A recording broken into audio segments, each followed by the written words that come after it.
하실까요? 이렇게 살 수는 없을까?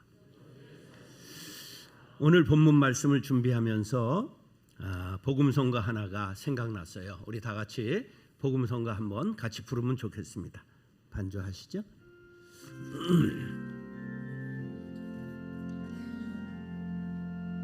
낮엔 해처럼 밤엔 달처럼 그렇게 살 수 없을까?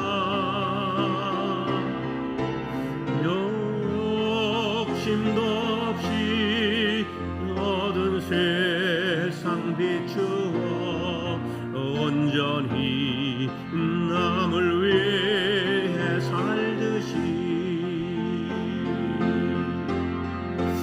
나의 일생에 꿈이 있다면 이 땅에 빛과 소금 되어 가난한 영혼 지친 영혼을 주님께 인도하고픈데 나의 욕심이 나의 못난 자가 언제나 커다란 짐 되어 나를 짓눌러 마음을 곤곡해 하니 예수여 나를 도와주소서. 2절 예수님처럼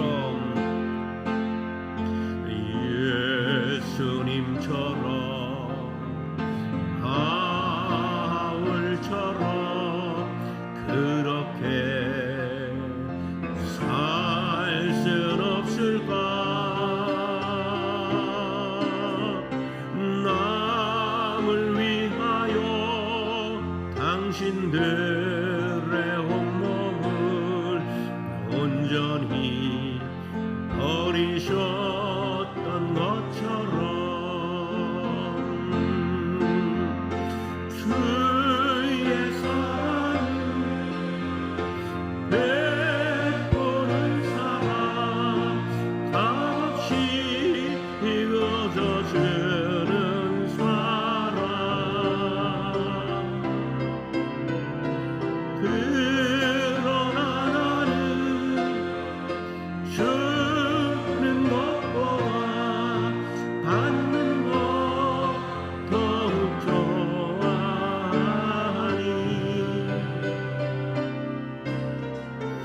나의 입술은 주님 닮은 듯하나 내 맘은 믿고 주하여 받을 사랑만 계수하고 있으니 예수여 나를 도와주소서. 아멘. 성경 1189장이 있죠. 그 중에 가장 귀한 엑기스만 뽑아라 그러면 마태복음 5장, 6장, 7장을 꼽습니다. 그것을 뭐라고 그러죠? 산상수훈, 산상보훈 그렇게 말씀합니다.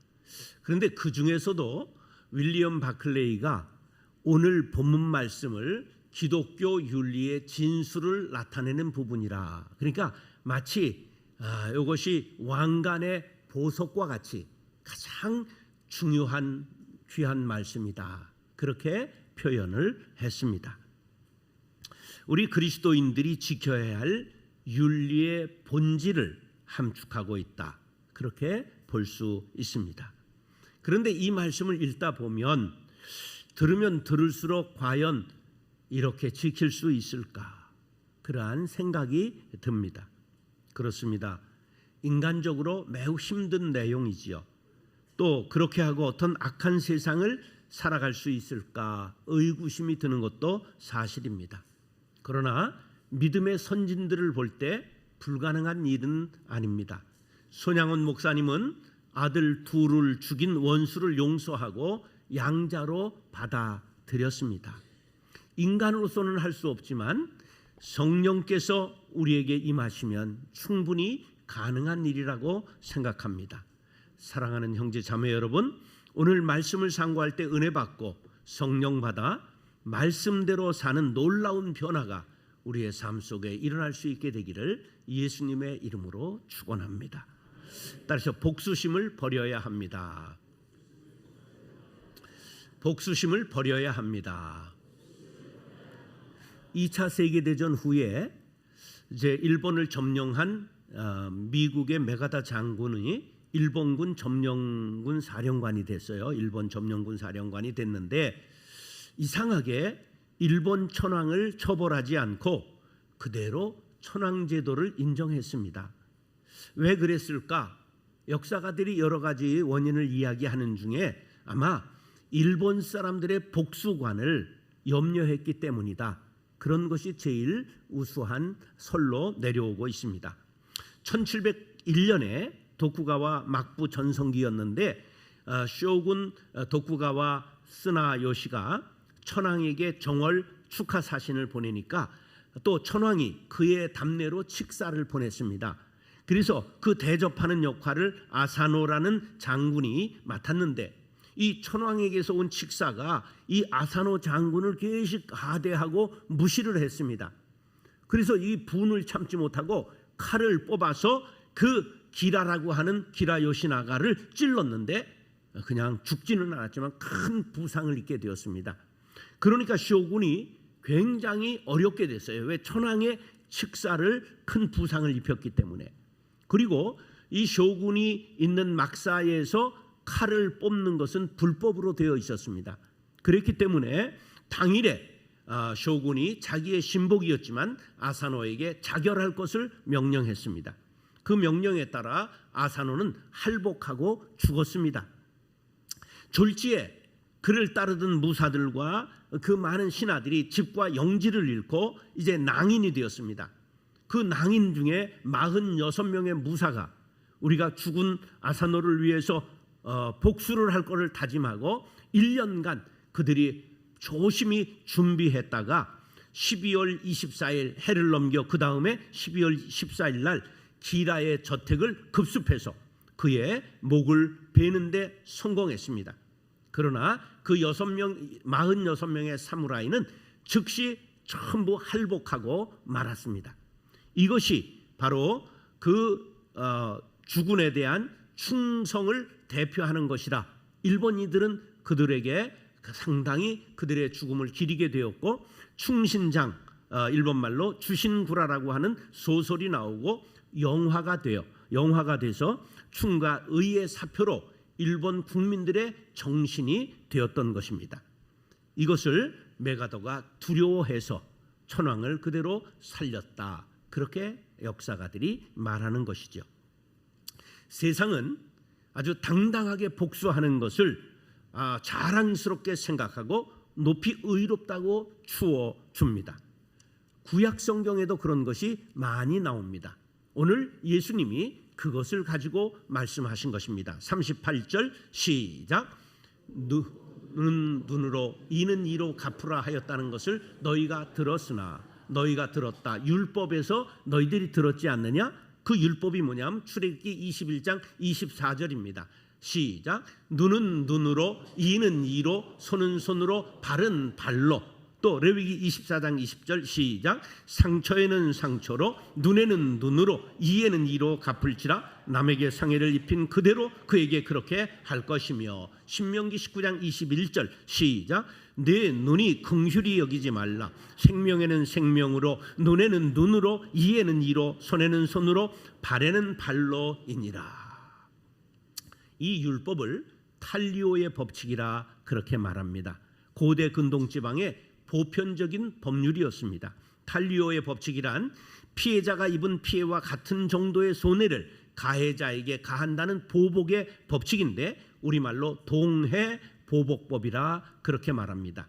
그러니까 이를 사람들이 남이 부러뜨리면 똑같이 이를 부러뜨리는 것, 동일한 해를 가하는 보복, 그래서 동해보복법이라 그렇게 말하는 것이죠.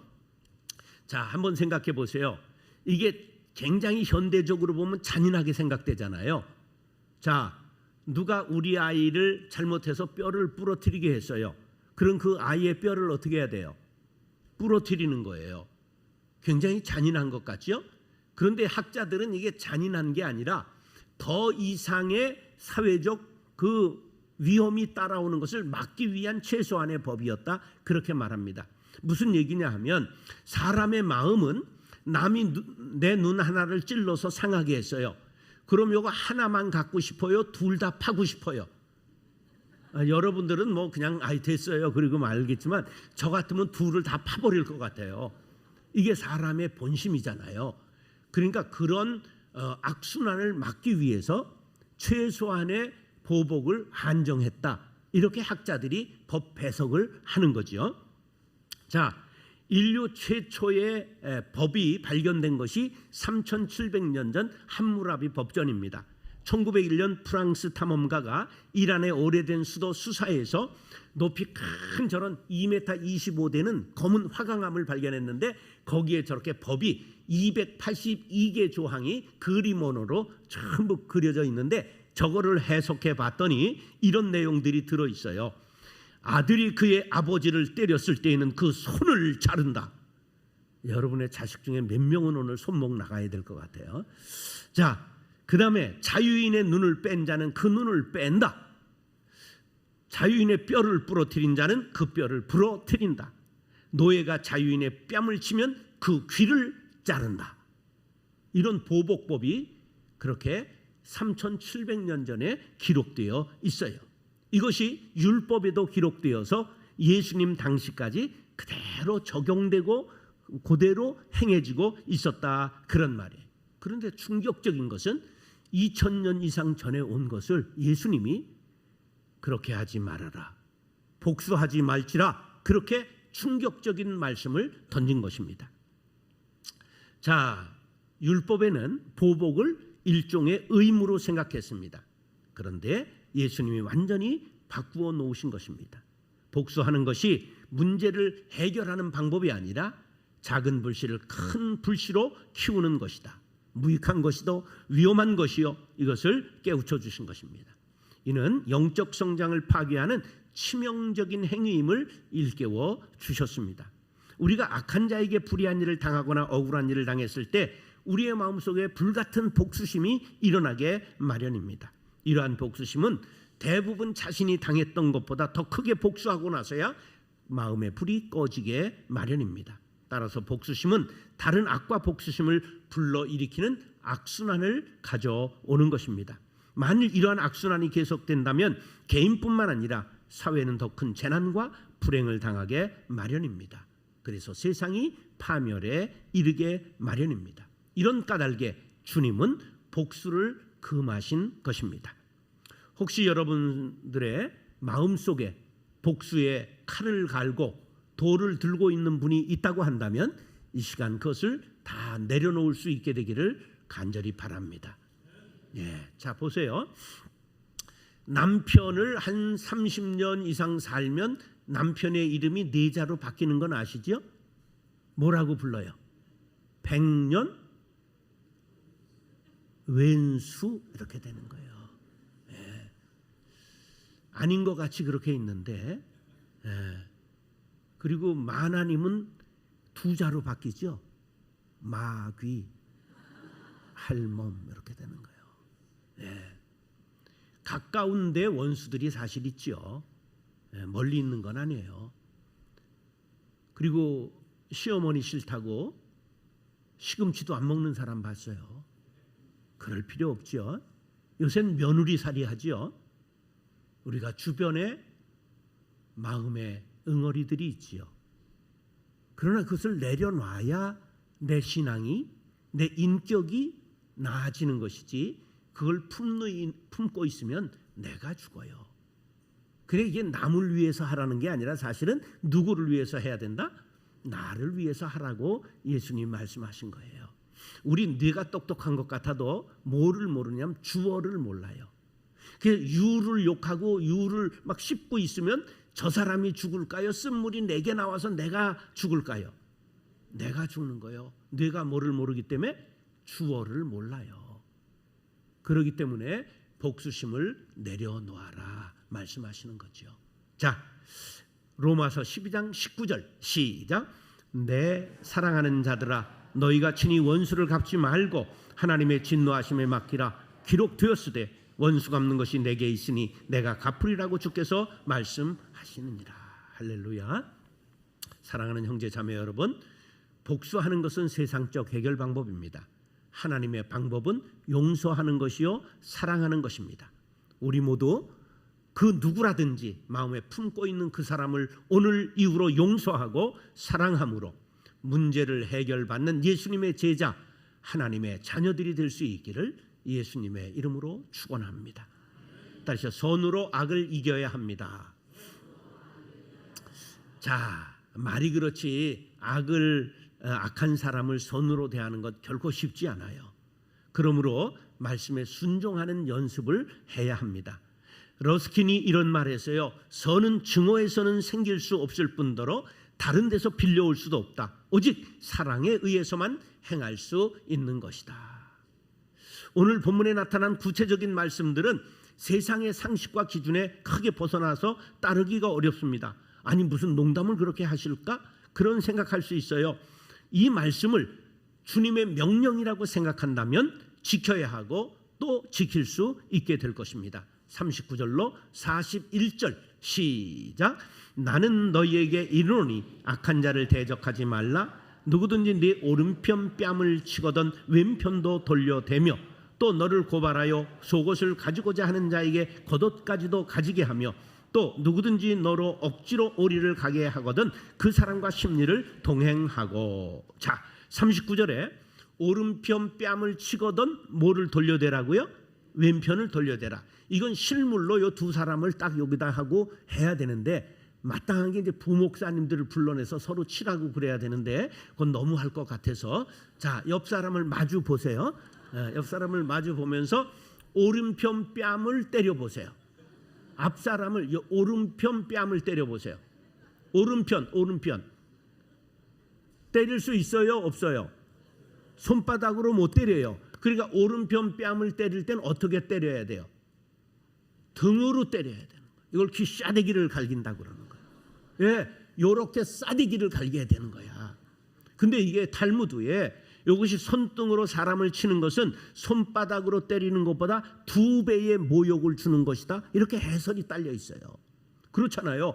뺨을 맞는 것도 모욕인데 싸대기를 맞는 것은 2배의 모욕을 당하는 거예요. 그런데 예수님이 뭐라고 그랬냐면 오른편 뺨을 네가 맞았냐? 왼편도 돌려대라 말씀하는 거예요. 그건 무슨 뜻이에요? 왼편은 이렇게 맞을 수 있잖아요. 그런데 또 돌려대서 싸대기를 또 맞아주라는 거예요. 이런 해설은 처음 듣지요. 예, 이렇게 구체적인 해석을 들어야 이 말씀이 얼마나 실천하기가 어려운 것인가 하는 것을 알 수가 있어요. 오늘 가서 부부끼리 한번 실습을 해보세요. 굉장히 어려운 겁니다. 이거. 믿는 자들은 가장 끔찍한 모욕과 경멸에 대해 심지어는 신체적 상해를 당했을지라도 보복해서는 안 된다. 그런 겁니다. 쉬워요? 어려워요? 그래서 이렇게 살 수는 없을까? 나로서는 안 된다는 거예요. 우리가 성령을 받아야 되는 거예요. 성령을 받는다는 건 넘어지고 자빠지고 그런 게 아니에요. 예수님의 마음이 내게 임해야 되는 거예요. 나를 지금 십자가에서 못 박는 이들을 용서했던 그 사람, 그 마음을 본받아야 되는 거예요. 자, 40절은 이렇게 말해요. 속옷까지 가지고자 하는 자에게 겉옷까지도 가지게 하라. 지금 속옷을 달래요. 근데 속옷은 보통 가난한 사람이라도 팬티 2장은 있잖아요. 근데 겉옷을 주래요. 겉옷은 뭐냐? 가난한 이들에게 이불이에요. 그래서 율법에 어떻게 나와 있는지 한번 보세요. 출애굽기 22장 26절 시작. 내가 만일 이웃의 옷을 전당 잡거든 해가 지기 전에 그에게 돌려보내라. 그것이 유일한 옷이라. 그것이 그의 알몸을 가릴 옷인즉 그가 무엇을 입고 자겠느냐. 그가 내게 부르짖으면 내가 들으니 나는 자비로운 자임이니라. 자, 가난한 자들에게 겉옷이 뭐라고요? 이불이에요. 이스라엘이 더운 나라라고요? 아니에요. 제가 이번에 2월에 한 달 가 있었는데 한 달 이스라엘에 가 있어서 세 팀과 성지순례를 오면 또 하고 세 팀 하다가 얼마나 추웠는지 기관지염에 걸렸어요. 아직도 후유증이 6개월이 남아 있어요. 이게 1도에서 4도로 떨어져요. 우기에 열흘간 비가 와요. 그리고 돌로 된 집이기 때문에 얼마나 차가운지 몰라요. 난방 시스템이 아주 미지근해요. 아주 매서운 추위가 있어요. 그렇기 때문에 그들이 그때에 겉옷을 전당 잡지 말라고 그날로 돌려주라고 출애굽기 22장 율법에 분명하게 말씀하고 있어요. 그런데 예수님께서 속옷 달라는 이들에게 뭐까지 주어라? 겉옷까지, 내 이불까지도 내어주어라. 동상 걸려 죽는 사람이 있다는 걸 아십니까? 이스라엘에 뉴스에 해외 토픽에 나왔는데 5도로 떨어졌는데 이 체온이 떨어져서 얼어서 동사했다고 나오더라고요. 그런데 그럴 지경이 될지언정 원수에게 그렇게 법적으로 싸우지 말아라. 네 권리를 주장하지 말아라. 권리에 대해 논쟁하지 말라는 것입니다. 굉장히 지금 어려운 얘기를 하고 있는 거예요. 세상 사람들은 조금만 해를 입어도 그냥 자기 아이들 문제 갖고 선생을 참 못 살게 굴어서 23살짜리 꽃다운 선생이 자살을 하지 않았습니까? 이게 세상이에요. 근데 그런 세상에서 이렇게 살기가 얼마나 어려울까? 사랑이 실종되고 고갈된 세상에 나아가 내 재산상의 손실을 받아들이면서라도 분쟁하지 말아라, 고발하지 말아라, 쟁투하지 말라고 우리에게 말씀하고 있는 것입니다. 41절은 억지로 오리를 가게 하거든 그 사람과 심리를 동행하라고 말씀합니다. 자, 이 말씀은 무슨 얘기냐 하면 로마가 지금 이스라엘을 점령한 판도에서 그들에게 로마 군인들에게 징발권이 있어요. 그래서 지나가는 사람들에게 짐을 옮기려고 그러면 이유를 불문하고 2km를 짐을 지고 가야 되는 법이 있었습니다. 오리를 가고자 하거든 오리가 몇 리예요? 2km예요. 그런데 심리 4km를 가주어라 그런 뜻이에요. 자, 성경에도 예가 나오죠. 예수님이 십자가를 지시고 가다가 무거워서 쓰러지고 또 쓰러지고 하니까 처형 시간이 늦어지니까 로마 군병이 누구를 지목해요? 구경꾼 중에 구레네에서 온 시몬이라는 사람을 지명해서 네가 십자가 져. 속에서는 18, 19이 막 나오지만 아무 말 못하고 십자가를 지는 거예요. 바로 이게 로마 판도에 있었던 그 점령지 이스라엘에 그러한 법을 적용받고 있었던 거예요. 그런데 욕하지 말고 분노하지 말고 기꺼이 기쁜 마음으로 심리를 가주어라. 사실은 저 사람을 위해서 그래요? 나를 위해서 그래요? 나를 위해서. 분노하고 10km를 가봤자 내 몸만 상한다, 내 마음 상한다. 그래야 용서해야 내가 산다. 이것이 주님이 우리에게 가르친 거예요. 어떻게 이런 일을 할 수 있을까요? 도저히 할 수 없다고 포기하지 마십시오. 마태복음 19장 26절 말씀 시작. 예수께서 그들을 보시며 이르시되 사람으로는 할 수 없으나 하나님으로서는 다 하실 수 있느니라. 할렐루야. 인간의 본성으로는 할 수 없습니다. 그러나 영이신 성령의 능력을 덧입을 때 가능하게 될 것입니다. 폭력과 보복을 강요하는 세상을 살아가는 그리스도인들에게 하나님 나라 백성으로서의 이 악순환을 막을 수 있는 방법은 사랑의 방법밖에는 없다는 것을 깨우쳐 주신 것입니다. 예수님께서는 욕을 받으시되 욕하지 아니하셨고 고난을 받으시되 위협하지 아니하셨고 양들을 위하여 목숨까지 내어놓으시고 친히 십자가에 달리셨습니다.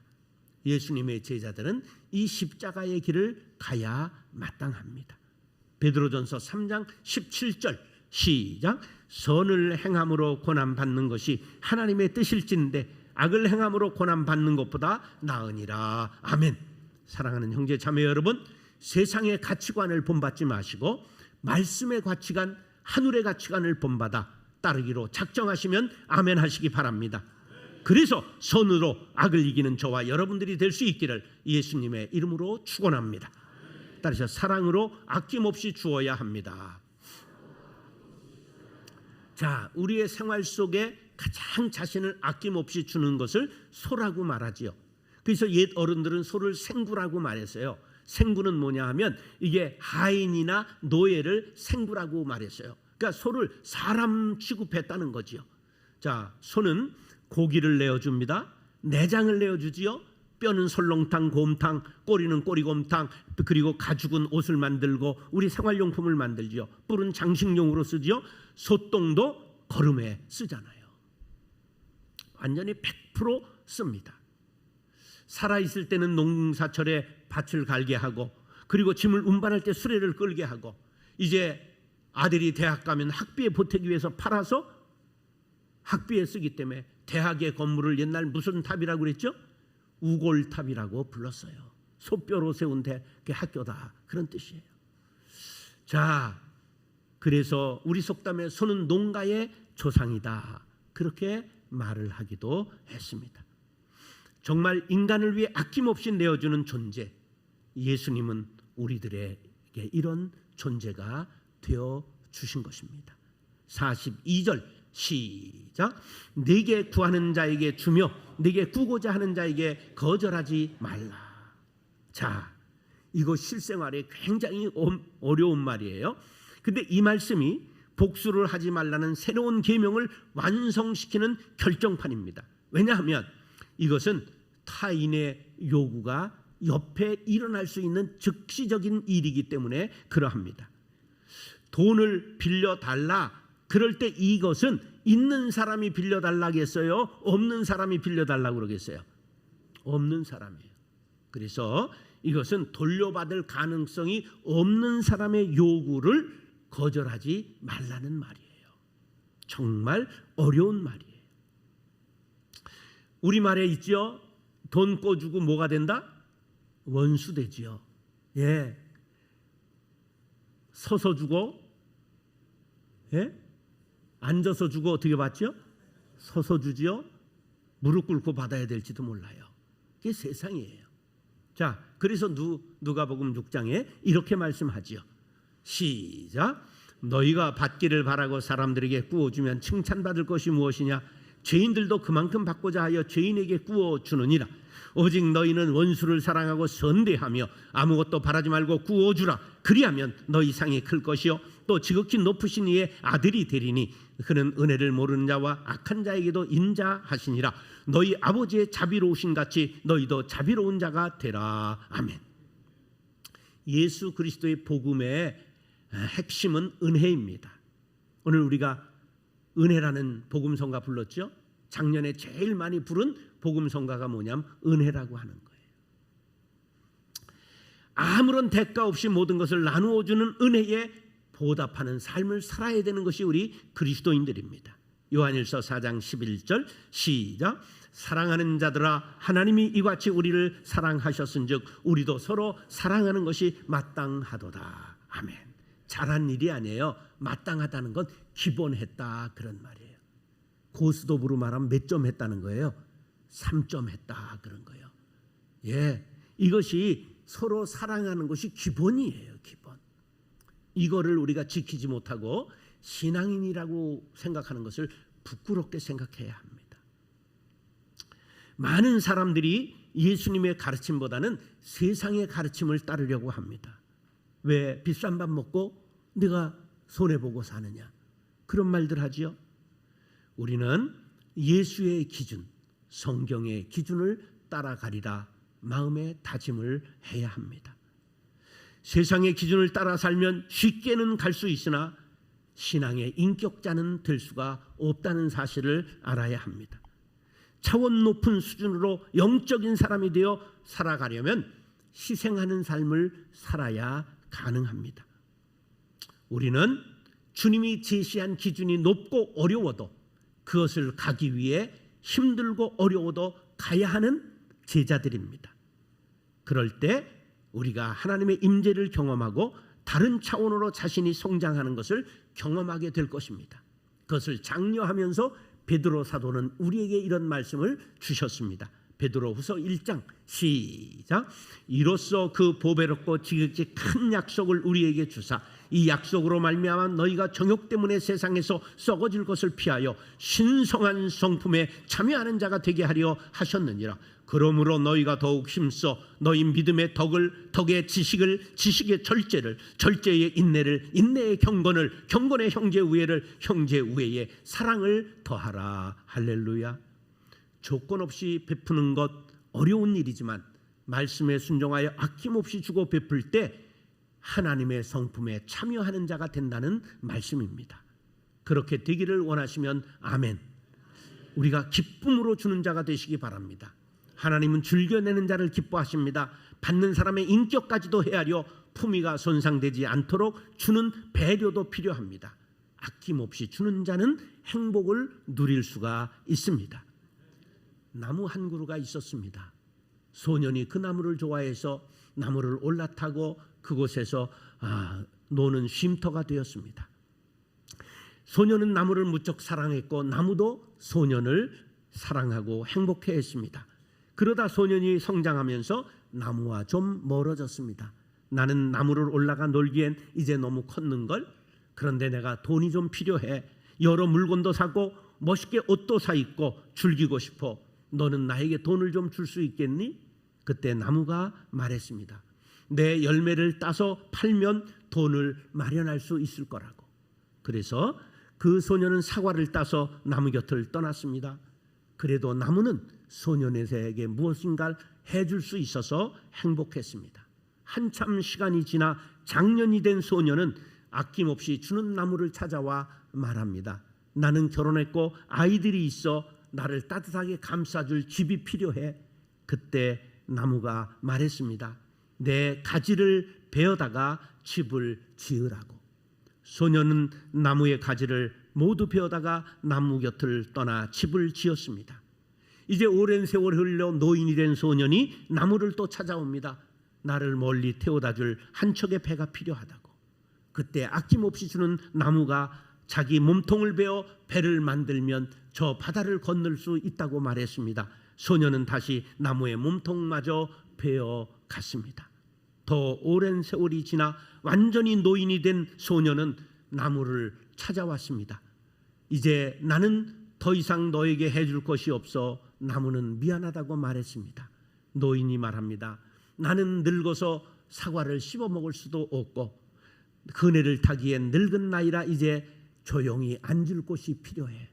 그때 나무가 말했습니다. 앉아 쉬기에는 늙은 나무의 등걸이 가장 좋지.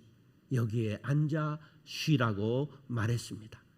이 내용은 실버스타인의 동화 아낌없이 주는 나무라고 하는 동화의 이야기입니다. 예수님은 우리들의 아낌없이 주는 나무가 되셨습니다. 여러분들도 그 사랑을 받아 우리가 구원받은 하나님의 자녀들이 되었습니다. 우리들도 자식들에게 아낌없이 주는 나무가 되고자 합니다. 그러나 그 지경을 좀 넓히시기를 바랍니다. 가족뿐만 아니라 이웃에게 그리고 이 사회에 이 조국을 위해 아낌없이 주는 나무가 되어보시지 않으시렵니까? 디모데전서 6장 18절입니다. 시작. 선을 행하고 선한 사업을 많이 하고 나누어 주기를 좋아하며 너그러운 자가 되게 하라.